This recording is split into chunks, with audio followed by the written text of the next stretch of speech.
नमस्कार। डीडी बिहार की morning live show Bihar Bihar में आप सभी का बहुत बहुत स्वागत है। आज के सुबह आपके साथ आपकी होस्ट मैं हूं मुस्कान। दर्शकों, जैसा कि आप सभी जानते हैं कि हर रोज़ आपके समक्ष उपस्थित होते एक विशेष मेहमान के साथ और उनसे कुछ खास बातचीत करते हैं किसी खास विषय पे, और बात विषय की करें तो दर्शकों हम देखते हैं कि हमारे देश में ऐसे लाखों लोग हैं जो प्रतीक्षा कर रहे हैं किसी न किसी देखते हैं। अगर अंग प्रत्यारोपण के बारे में अगर हम बात करें तो इसकी प्रतीक्षा कर रहे हैं, और वो कहते हैं ना कि अंगदान सबसे बड़ा महादान होता है। और इसकी जो सबसे बड़ी हम देखते हैं विशेषता होती है वो ये होती है कि हमारे जीवन के अंतिम यात्रा के साथ ये किसी दूसरे व्यक्ति के जीवन की यात्रा को आगे इससे बढ़ाया जा सकता है। और साथ ही हम ये भी देखते हैं कि अंगदान सिर्फ चिकित्सा का ही विषय नहीं बल्कि ये मानवता का विषय है। इसलिए कहते हैं अंगदान हमारे देश का सबसे बड़ा महादान है। आज हम तमाम चीज़ों पे खास बातचीत करेंगे आज के जो हमारे मेहमान हैं। लेकिन जैसा कि आप जानते हैं कि दिन की शुरुआत एक अच्छे विचार के साथ करते हैं, एक अच्छे सोच के साथ करते हैं। तो आइए देखते हैं कि आज के अनमोल वचन में आप सभी के लिए क्या कुछ है।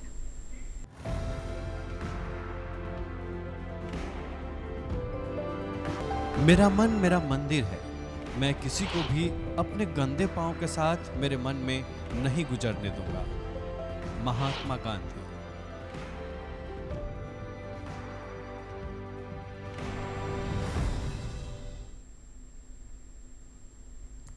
और इसी के साथ दर्शकों चलिए कार्यक्रम को आगे बढ़ाते हैं और स्वागत करते हैं आज के हमारे विशेष मेहमान का। आपको बता दें कि आज के जो हमारे विशेष मेहमान हैं ये हैं पद्मश्री नीलेश विनोद चंद्र मंडवाल। आपको बता दें कि इन्हें ऑर्गन मैन ऑफ इंडिया भी कहा जाता है और इनके अंगदान को लेकर जागरूकता फैलाने के लिए इन्हें है जो 2026 में भारत के चौथे सर्वोच्च नागरिक पुरस्कार पद्मश्री से भी सम्मानित किया गया है। सर नमस्कार, बहुत बहुत स्वागत है हमारे इस खास कार्यक्रम में। बहुत बहुत धन्यवाद। सर हम जानते हैं कि आपको देखते हैं कि ऑर्गन मैन ऑफ इंडिया का भी टाइटल मिला है, पद्मश्री से आपको सम्मानित किया गया है। सबसे पहले तो कार्यक्रम की शुरुआत में इससे ही जान के करना चाहूँगी, इसकी जो प्रेरणा थी आपको कहाँ से मिली, कैसे इसकी शुरुआत हुई, इस बारे में बताएं। मुस्कान जी, कोई भी कार्य जो जब भी शुरू होता है तो उसके पीछे कहानी होती है। मेरे साथ भी ऐसी एक घटना घटी कि मेरे पिताजी की 97 में किडनी खराब हो गई और 2004 से मेरे पिताजी का हफ्ते में 2 बार डायलिसिस शुरू हुआ। जब भी मेरे पिताजी की किडनी खराब हुई तो हमने भी हमारे पिताजी को कहा कि हमारी किडनी आपको देते हैं जिससे आपका ट्रांसप्लांट हो सके और एक आप क्वालिटी लाइफ जी सके। उन्होंने कहा कि नहीं, आपकी उम्र छोटी है, आपके छोटे छोटे बच्चे हैं, परिवार की जिम्मेवारी भी आपके ऊपर है, तो मैं डायलिसिस के ऊपर ही रहूँगा। 2004 में मेरे पिताजी का हफ्ते में 2 बार डायलिसिस शुरू हुआ और जब भी मैं डायलिसिस करवाने के लिए पिताजी को अस्पताल लेके जाता था तो मैं देखता था कि बहुत कम उम्र के लोग भी डायलिसिस करा रहे थे। और डायलिसिस की पीड़ा क्या है वो हम लोग तो देख ही रहे थे, क्योंकि डायलिसिस से व्यक्ति को जीवन तो मिलता है लेकिन वो क्वालिटी लाइफ नहीं होती, वो क्वांटिटी लाइफ होती है। वो परिवार में से कोई किडनी नहीं दे सकता है, क्या ऐसे मरीज़ को लाइफ टाइम डायलिसिस के ऊपर जीवन जीना पड़ेगा? उनको क्वालिटी लाइफ कैसे मिलेगी? ये थॉट मुझे 2004 में वो डायलिसिस के वेटिंग रूम में आता रहता था। और लेकिन आगे कैसे काम करना उसकी दिशा नहीं दिख रही थी। 2005 में मैं चैम्बर ऑफ कॉमर्स में ऑनररी सेक्रेटरी था। उस समय बहुत से लोगों के साथ हमारी मुलाकात होती थी, तो ऐसी ही एक मुलाकात उस समय गुजरात चैम्बर ऑफ कॉमर्स के प्रमुख श्री चिनूभाई शाह के साथ हुई। चिनूभाई ने के साथ किडनी के बारे में चर्चा की। उन्होंने कहा कि नीलेश भाई, आप इतना सब करना चाहते हो किडनी के बारे में तो हमारी संस्था में जुड़ो। उनकी संस्था जो थी वो किडनी रोग के प्रिवेंशन के लिए काम कर रही थी। मैंने भी अप्रैल 2005 से प्रिवेंशन के ऊपर कार्य शुरू किया, लेकिन मेरी सोच अलग थी। मेरी सोच थी कि अंगदान के विषय में काम करना है। तो मैंने सूरत शहर के सब आईसीयू के कांटेक्ट करना शुरू किया। सूरत शहर के न्यूरो सर्जन और न्यूरो फिजिशियन का कांटेक्ट करना शुरू किया कि जब भी कोई ब्रेन डेड केस आता है तो उनकी जानकारी हमें दीजिए। और 12 जनवरी 2006 के दिन सूरत की अशक्ताश्रम अस्पताल में एक जगदीश भाई शाह नाम के व्यक्ति ब्रेन डेड थे। और सूरत के डॉक्टर न्यूरोसर्जन डॉक्टर अशोक भाई पटेल ने उन्हें ब्रेन डेड घोषित किया था और उनकी जानकारी हमें दी गई। हमने जगदीश भाई के परिवार को अंगदान के बारे में समझाया और वो परिवार ने अंगदान के बारे में हाँ कही और ये गुजरात का पहला इंटरसिटी किडनी दान और ट्रांसप्लांट की शुरुआत हुई। वहाँ से ये हमारी जर्नी की शुरुआत हुई जी। और साथ ही सर, आप डोनेट लाइफ के संस्थापक भी हैं। देखते हैं आज भी अगर हम अंगदान के बारे में बात करें तो इसको लेके लोगों के मन में काफ़ी संकोच भी होता है, बहुत अलग अलग तरह की भ्रांतियाँ भी लोगों के मन में हैं। इसके बारे में क्या कहेंगे आप? जब भी हमने भी 2005 में ये अंगदान के बारे में की मूवमेंट शुरू की, तभी लोगों को ब्रेन डेड का कंसेप्ट ही पता नहीं था। लोगों को ऐसा था कि जो व्यक्ति का हृदय बंद हो गया तो उनकी डेथ हुई है, लेकिन brain dead is equal to death, ये कंसेप्ट लोगों को पता नहीं था। तो हमने लगातार लोगों को ये कंसेप्ट के बारे में समझाया। लोगों को मन में ऑर्गन डोनेशंस के प्रति डर था, अज्ञानता थी, धार्मिक गैरमान्यता भी थी। तो उसके बारे में हमने काम करना शुरू किया। वो तो हमने 360 डिग्री अवेयरनेस फैलाई।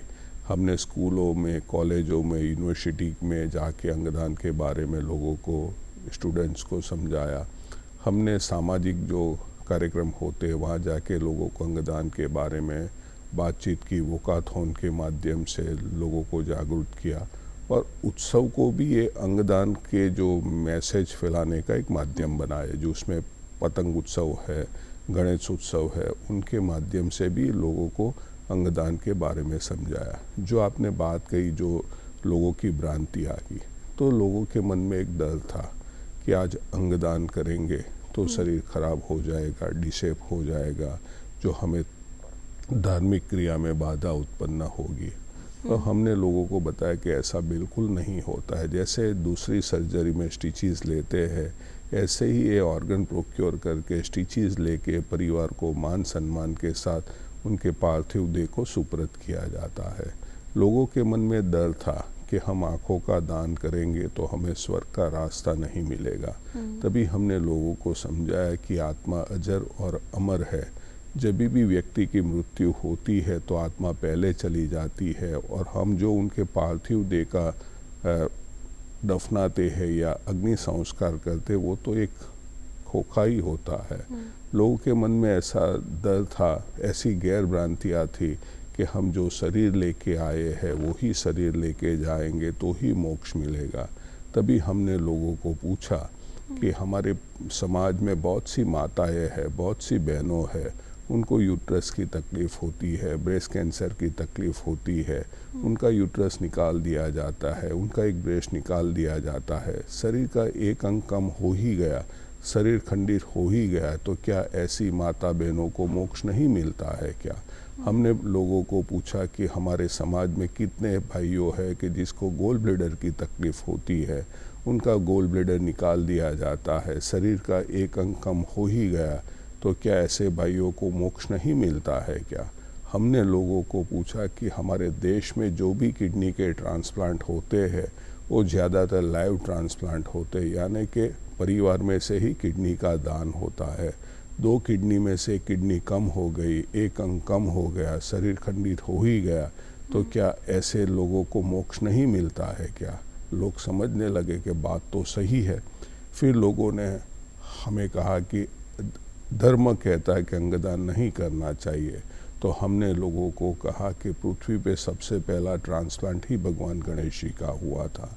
हमने महर्षि दधीची ऋषि का उदाहरण देते हुए कहा कि जब भी दानव के साथ युद्ध करने की बारी आई तो महर्षि दधीची ऋषि ने अपनी हड्डियों का दान किया था। तो दान का महिमा तो हमारे शास्त्रों में भी है। हमारी डोनेट लाइफ का शुभारंभ परम पूज्य दीदी माँ साध्वी रीतम्बरा जी के वरद हस्ते हुआ था। दीदी माँ ने कहा था कि पहले लोग कहते थे अब विवाह करो, संतानों को जन्म दो, आप नहीं रहेंगे लेकिन आपकी निशानियाँ रहेगी। लेकिन ये कितना सुंदर है कि हम नहीं होंगे फिर भी हमारा हृदय किसी और में धड़क रहा होगा। हम नहीं होंगे फिर भी हमारी किडनी किसी दूसरे के रक्त को पवित्र और स्वच्छ कर रही होगी। हम नहीं होंगे फिर भी हमारा लीवर किसी दूसरे के भोजन को हाड़, मांस, मज्जा और रस बना के उनके शरीर का पोषण कर रहा होगा। हम नहीं होंगे, फिर भी हमारी आंखें जगत के सारे सुंदर दृश्य को देखते हुए धन्य हो रही होगी। नहीं होंगे हम, फिर भी होंगे हम। हमने लोगों को बताया कि आपके ब्रेन डेड स्वजन के अंगों की स्वर्ग में ज़रूरत नहीं है, किंतु पृथ्वी पर ज़रूरत है, क्योंकि आज हमारे देश में लाखों लोगों की मौत समयसर अंग न मिलने की वजह से हो रही है। अंत में सबको राखी हो जाने वाला है। उससे अच्छा है कि हम अंगदान करके हमने ब्रेन डेड स्वजन के अंगदान करेंगे तो अंग विफलता के मरीजों को नया जीवन मिलेगा। लोग समझने लगे कि बात तो सही है, अंत में तो राखी हो जाने वाला है। तो आज लोग धीरे धीरे ये विषय को समझ के आगे आ रहे हैं। बिल्कुल। और जैसे मैंने शुरू में ही कहा था कि हम देखते हैं कि हमारी जीवन की अंतिम यात्रा के साथ हम किसी दूसरे व्यक्ति को जिसको इसकी ज़रूरत है उसकी यात्रा को आगे हम बढ़ा सकते हैं और एक जीवन जीने की एक नई उम्मीद भी दे सकते हैं। ऑर्गन डोनेशन के बारे में बात करें, अगर हम ऑर्गन ट्रांसप्लांट के बारे में बात करते हैं, देखते हैं जब भी जो ब्रेन डेड व्यक्ति होते हैं, उनके जो परिवार वाले होते हैं, उनको इस चीज़ के लिए मनाना, ये कहीं ना कहीं एक बहुत संवेदनशील क्षण होता है, उनको समझाना। तो आप लोग किस तरीके से परिवार वालों से संवाद करते हैं और उनको मनाने में मदद करते हैं, इस बारे में भी आप कुछ बताएंगे? मुस्कान जी, आपने सही कहा कि ये बहुत ही संवेदनशील बात होती है, क्योंकि ये ऐसे परिवार के साथ काउंसलिंग करना होता है कि जिन परिवार को आप जीवन में कभी भी मिले नहीं हो, और ऐसे समय पे मिलते हो कि जब भी परिवार रुदन में है, सदमे में है, आक्रांत है परिवार में, और उनको जाके बताना कि आपका ये स्वजन ब्रेन डेड है, उनको ब्रेन डेड का कंसेप्ट समझाना और उसका अंगदान के लिए राज़ी करना, ये बहुत ही कठिन होता है। जब भी अस्पताल से हमें कॉल आते हैं या डॉक्टर्स के कॉल आते हैं कि ऐसे मरीज़ ब्रेन डेड है, तो हम अस्पताल में जाते हैं, लेकिन परिवार के साथ सीधा पहले अंगदान के बारे में बात नहीं करते हैं। थोड़े समय में उसके साथ एक रिश्ता बनाने की कोशिश करते हैं कि आप क्या हुआ था, आपका ये जो मरीज़ है वो उसका आपका रिश्ता क्या है, परिवार में कौन कौन लोग हैं, ऐसे करके उसके कंधे पे हाथ रख के उसके साथ एक आत्मीयता पहले बनाते हैं। फिर धीरे धीरे अंगदान के बारे में बात करते हैं कि ब्रेन डेड यानी कि आपको बारे में पता है क्या। वो बोलते कि नहीं, डॉक्टर ने बोला ये ब्रेन डेड है, अभी ये जीने वाला नहीं है। तो फिर हम उसको ब्रेन डेड का कंसेप्ट समझा के बात करते हैं। हम उनको बताते हैं कि जो ब्रेन डेड व्यक्ति है तो वो तो चला गया है, उसका हृदय धड़क इसीलिए रहा है कि वेंटिलेटर के माध्यम से उसको ऑक्सीजन प्रोवाइड किया जा रहा है और दवाई के माध्यम से उसका ब्लड प्रेशर मेंटेन किया जा रहा है। तो हम उसको समझाते हैं कि brain dead is equal to death, क्योंकि उनके अंगदान के निर्णय से 5 से 8 व्यक्ति को नया जीवन मिलने की संभावना खड़ी होती है। और ये जो नया जीवन मिलता है वह केवल 5 से 8 व्यक्ति को नहीं मिलता है, लेकिन 5 से 8 परिवार को मिलता है। हम उनको बताते हैं कि जो व्यक्ति डायलिसिस पे होता है वो डायलिसिस की क्या पीड़ा होती है, वो डायलिसिस के सेंटर पे जाके आप देखो। जब भी ये अंगदान से वो उसको जब भी किडनी मिलती है, वो डायलिसिस की पीड़ा से मुक्त होता है, तभी वो जिन परिवार ने अंगदान किया है उनको आशीर्वाद ज़रूर देता है। वो दिखता नहीं है, लेकिन वो आशीर्वाद ज़रूर देता है। ऐसे ही लीवर की बात होती है कि लीवर में जो परिवार में से कोई देना चाहता भी है, लेकिन वो परिवार का फैटी लीवर है, अन्य कोई कारण से लीवर नहीं दे सकता है। किडनी में तो डायलिसिस भी इलाज है, लेकिन लीवर में तो ट्रांसप्लांट के अलावा कोई इलाज ही नहीं है।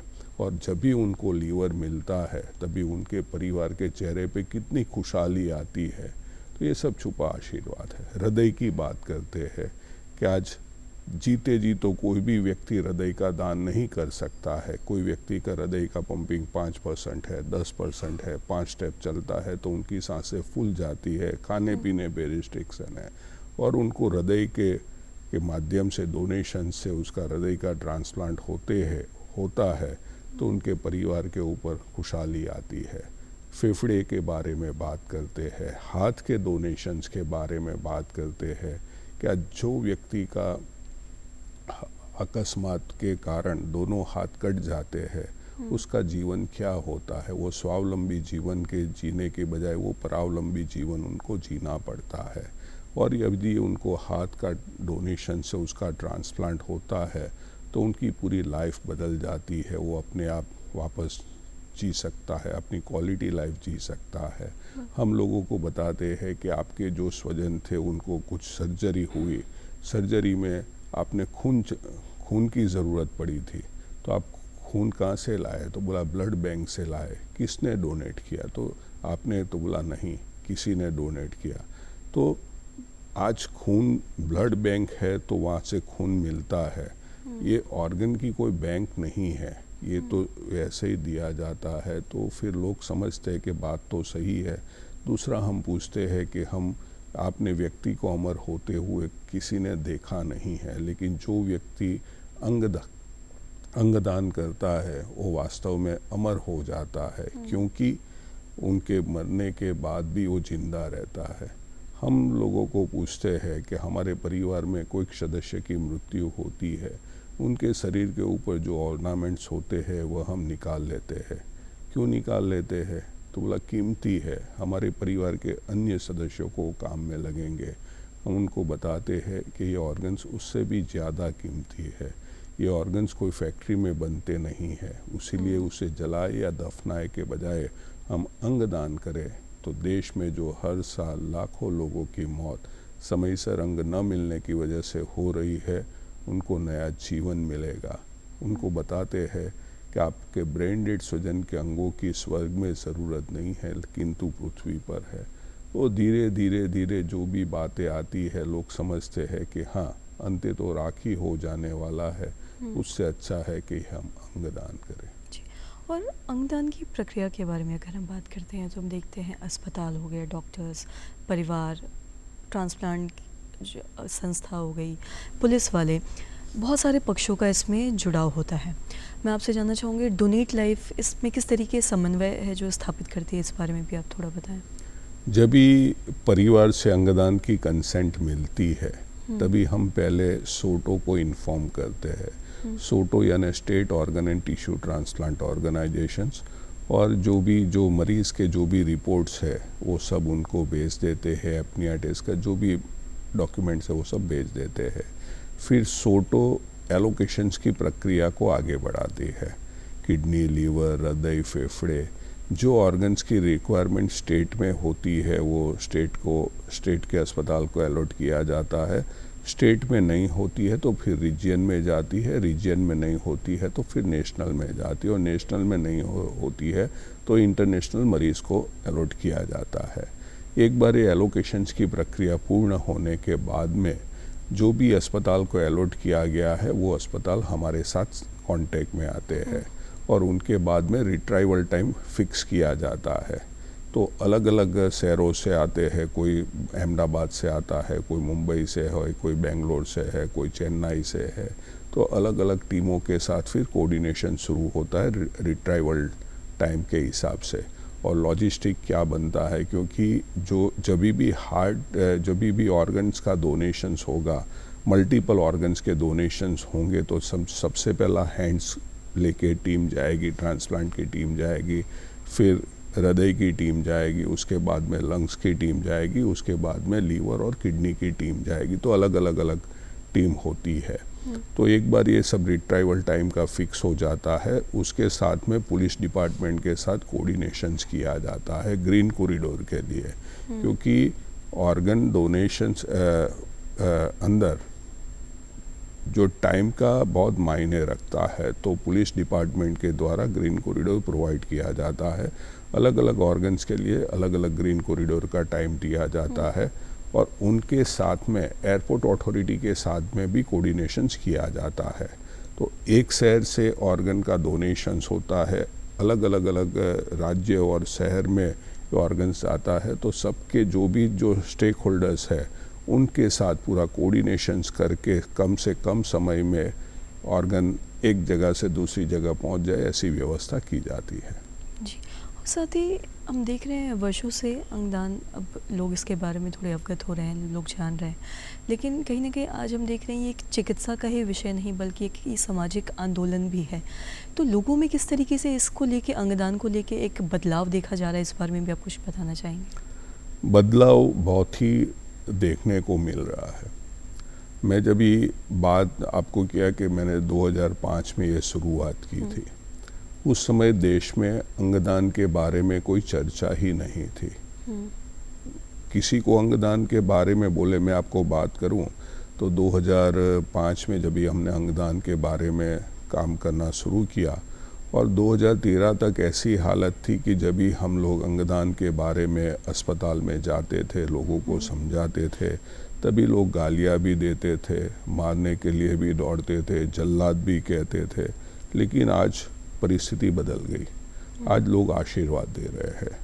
दूसरा कि पहले हमें लोगों को समझाने की कोशिश करनी पड़ती थी, आज लोग सामने से कॉल कर रहे हैं कि नीलेश भाई हमारे ये स्वजन ब्रेंडेड है, हमें उसको अंगदान करना है, आप हमें समझाए कि कितना समय लगेगा, क्या लगेगा। उनको प्रोसेस मालूम नहीं होती है तो वो सामने से कॉल करते हैं। दूसरे के नेचुरल डेथ के अंदर भी बहुत से कॉल हमें आते रहते हैं कि हमें अंगदान करना है।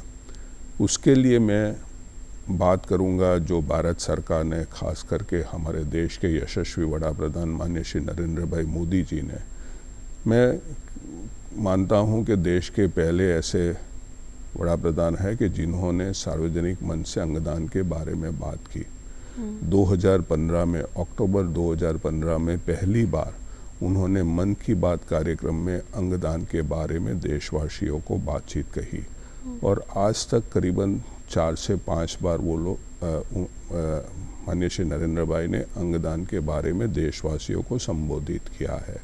सरकार भी अंगदान के बारे में अलग अलग कार्यक्रम कर रही है, जैसे कि नेशनल ऑर्गन डोनेशन डे का जो सेलिब्रेशंस किया जाता है तो उसमें जो अंगदाता परिवार है उनको सम्मानित किया जाता है। फिर 15 अगस्त और 26 जनवरी के दिन में भी अंगदाता परिवार को सम्मानित किया जाता है। तो देश में एक वातावरण तो धीरे धीरे बन रहा है जी।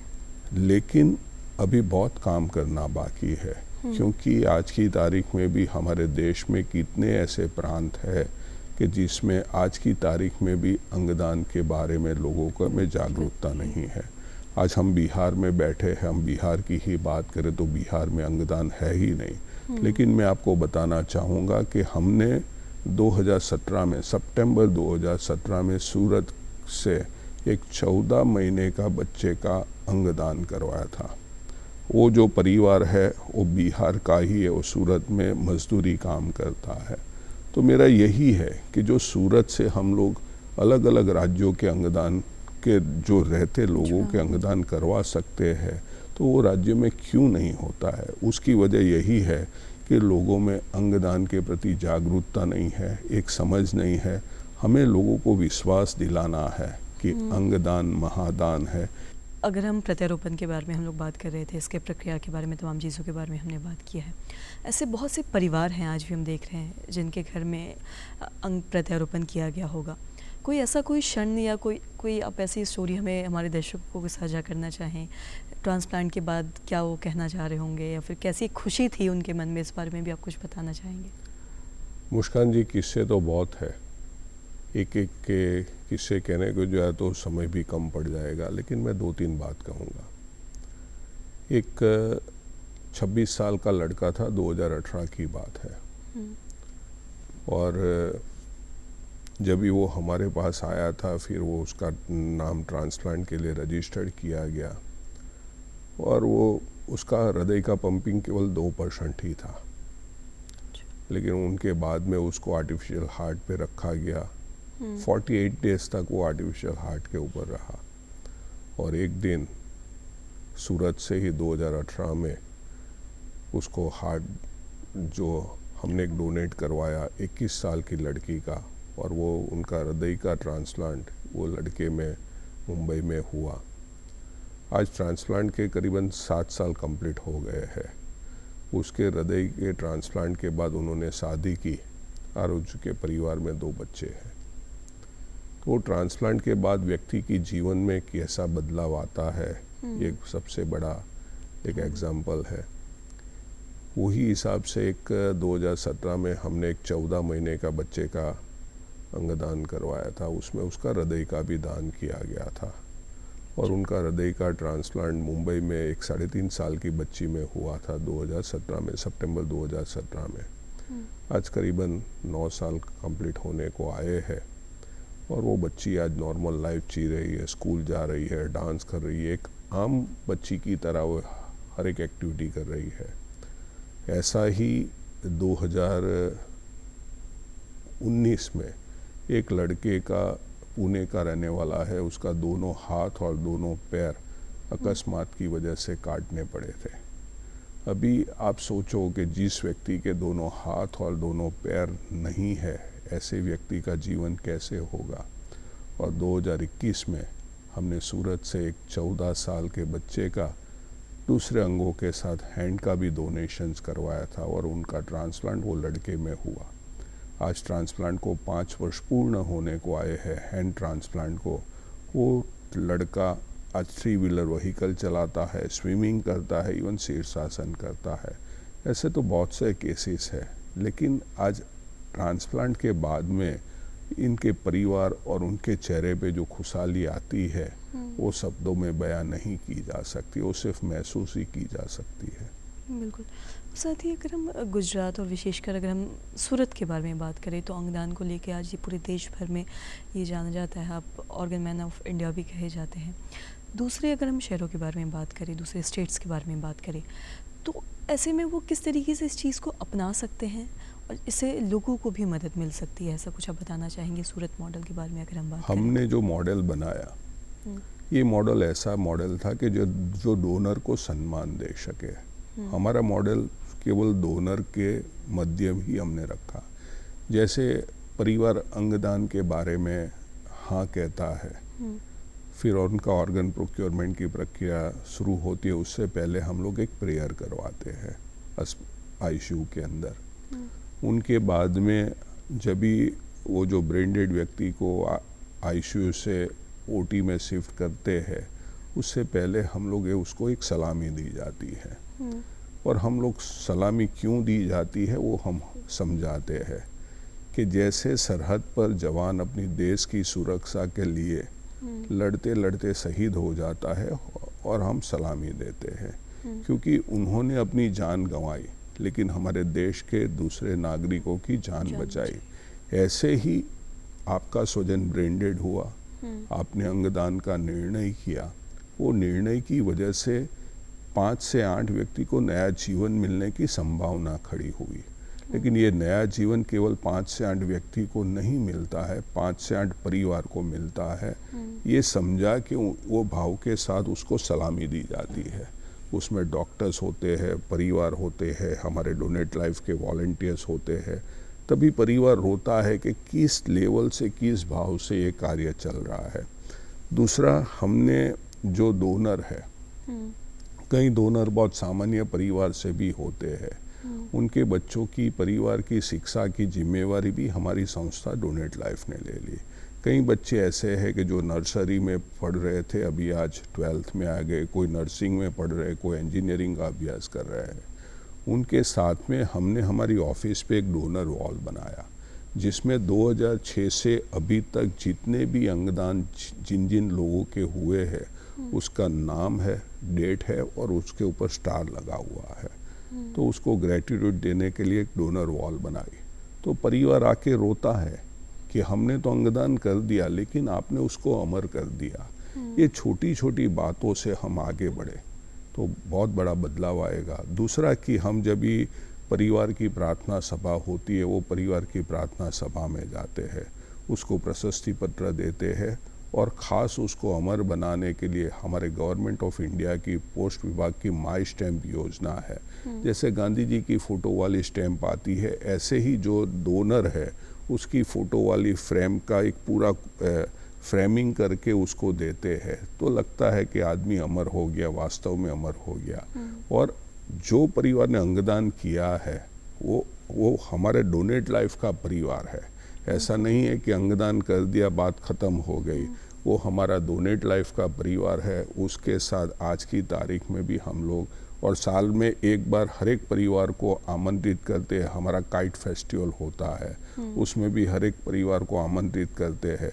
तो उनको लगता है कि हाँ, ये अंगदान हुआ है, सही जगह पे हुआ है और एक उसको मान सम्मान भी मिलता है और दूसरे को प्रेरणा मिलती है।